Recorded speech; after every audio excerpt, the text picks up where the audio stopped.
Hey, fight fans, it's Michelle Joy Phelps with BehindTheGloves.com, and I am here with Johnny Nelson of Sky Sports. How are you doing? I'm all right, thank you very much. How are you liking the English weather? Oh my God, well, number one, it feels awesome right now because it was super hot in the press conference room. But, I mean, look at this view. Isn't this amazing? The Wembley Stadium, we're here. We're only 2 days away, less than 2 days away, of the big epic May 31st Froch versus Groves fight. What do you think is going to happen come Saturday night? Well, first of all, this is a piece of history in the making for two British fighters on English soil. Filling out a stadium of 80,000 people plus is never heard of. It's not being done. And I can't think of any two modern-day fighters. Well, I could, a couple of Mexicans that could actually do this. And in this division, you have Andre Ward. Andre Ward couldn't even do that. So the only two fighters in this division that could create such a crowd, such an event, Carl Froch and George Groves. So for that alone is a piece of history in the making. The fight itself, I cannot even imagine, I can't even think of anything I can compare it to for somebody to walk in, two men to walk in, and there's 80,000 people baying for the blood or action or the fight itself. That's an unbelievable amount of pressure on anybody's shoulders. You get football teams, American football teams, baseball, whatever, you get massive crowds like that, but this is for two men, two fighters.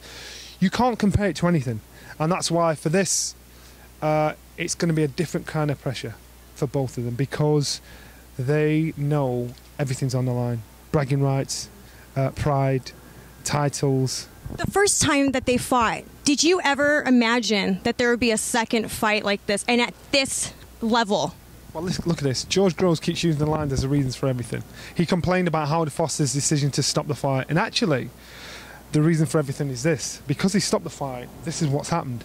And so this would never have happened if Howard Foster didn't stop the fight. George may have gone and survived and won the fight, or Carl Froch might have ended up stopping him. But because of that, this is what's happened. So I never, ever imagined this to go. And even when they talked about the rematch and putting it in Wembley, the thought was, Wembley's too big. You know, everyone said that. Wembley's too big. There's no way. You know, it's going to look empty. They're only going to get, 20, 30,000 people. And Wembley's too big. Don't be crazy. What was the first amount of tickets that were released? Because remember, you guys released... 1,000 tickets were released. And in that same day, 60,000 tickets were gone. And so all of a sudden, we realised on our hands we had something like an atomic bomb. This thing could really blow up. There wasn't anywhere big enough to put this. And a further 20,000 tickets were released a few days later because of logistic issues. Gone in a heartbeat. I'm presenting a show. I can't even get a ticket. That's how crazy it is. This is just madness, but perfect. How many people have called you, Johnny, help a man out? You know what? I'm so popular right now. It's unbelievable. I've got friends that I forgot I had. I'm getting texts from numbers I don't know. Yo, hook me up. Even I did, and I'm like, you guys, come on, are you serious? Like, It's so hard. But you know what? I don't know who got the tickets because even when this fight was first announced, I put my name down to buy some tickets. I went to the ticket seller to say I want to buy these tickets. He said there's none left. I said it's only been an hour. Who's got them? Now 20,000 tickets. What? They've gone. I cannot get hold of tickets. So whoever are is it Willy Wonka and the Chocolate Factory with a golden ticket? Yeah, this is it. You know, if you've got a golden ticket to get into this, this is a father-son moment. You know, it's a child's moment where they think, you know what? I remember when I was a kid, I was at that big fight, or I was watching that big fight on the TV with my mum, with my dad, and this happened in. You know, this is one of those moments where they'll talk about it for years to come. You know what's funny is that's exactly how I felt sitting in the press room, where it was like a surreal moment for me being significantly new in this industry and being able to experience this huge fight. Better experience than this. No, you can't. You can't get any better experience than this, and that's why, you know, if there's something to learn from, this is it. Yeah. This is the big learner. Who do you think in America, because you know in America, for whatever reason, boxing doesn't sell on this level. What two fighters could you say that maybe don't get too much credit in America that could come here and sell out a stadium? Well, but the thing is, most Americans, when they come over here and they do like after dinner events, they actually fill the places out and they're actually shocked and surprised that the public are so endearing to them, are so nice to them, that want to see them. Every time Mike Tyson comes over and he does dinner events, and it's packed out. He can't believe the attention he gets. Boxing originates from the UK, so it's just so much different here. It's passion. You know, in the States you've got so much choice: baseball, basketball. You've got so much choice. So some people look at boxing and think, is it fake? Is it fixed? You know, it's for real.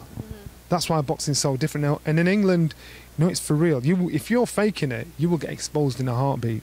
And so it's for real, and that's why they love it so much over here. We haven't got that much of a choice. You see football, soccer as you call it, you see the players playing, and they'll pretend they're being kicked and they're rolling about the floor 15 million times after tripping up over the big toe. That's not for real, you know. And but you see boxing, if you try and jump on the floor, you're exposed, and that's what makes the fans love it. When two people are arguing and it gets personal, like Froch Groves, it's like, I don't know, you'll be in the supermarket, you see a couple of people arguing, you don't want to hear, or you don't want to be seen listening, but you want to listen. So you're in the next aisle thinking, what's going on, what are they arguing about? That's how it is, you know. It's like, but that's what this is. This is one of those arguments you can stand on the wayside and watch. It's always the UK fans that you have like the Twitter wars with, because they just go in. They go in and they just want to call everybody out and call it how I see it, or how they see it. Question to you would be, who is the most loved boxer in the UK and who's the most hated boxer in the UK?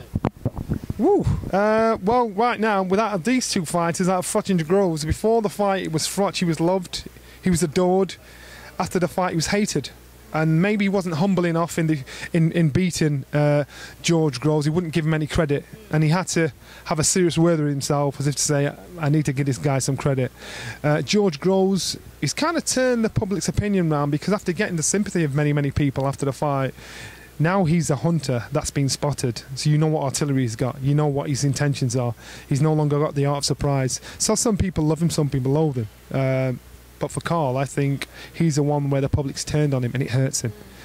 Because after everything he's achieved, and now he's just getting booed. They threw stuff at him walking out of the ring when he boxed the last time. They abused him and all this thing. All of a sudden he's thinking, how can you do this after everything I've achieved? I just beat this man. Now if he'd have been humble and said, the boy did good, the boy shot me, and give him some praise, it would have been different, but he wasn't. It's all a lesson learned. They don't like each other. That's it. They hate each other. Hate is everything. And we expected the weigh-in to be something, this press conference to be explosive. It's like a tornado and a volcano just about to collide. Let's see what happens at the weigh-in tomorrow. Let's see what happens when one man puts his hand on the other. All emotion will pour out like the Niagara Falls, and these guys will just sing tactics out the winner. Let's have it, son. And that's when it gets stupid and serious. Well, look, thank you so much for your time. I always value and appreciate your opinion. Do you have a Twitter account you want to give a shout out for, even the American fans? Right, Johnny Nelson, Sky Johnny Nelson, hook up, and or Ringside Boxing in the UK, Sky Johnny Nelson, hook up. I'll talk to you every day. All right, bye, fight fans.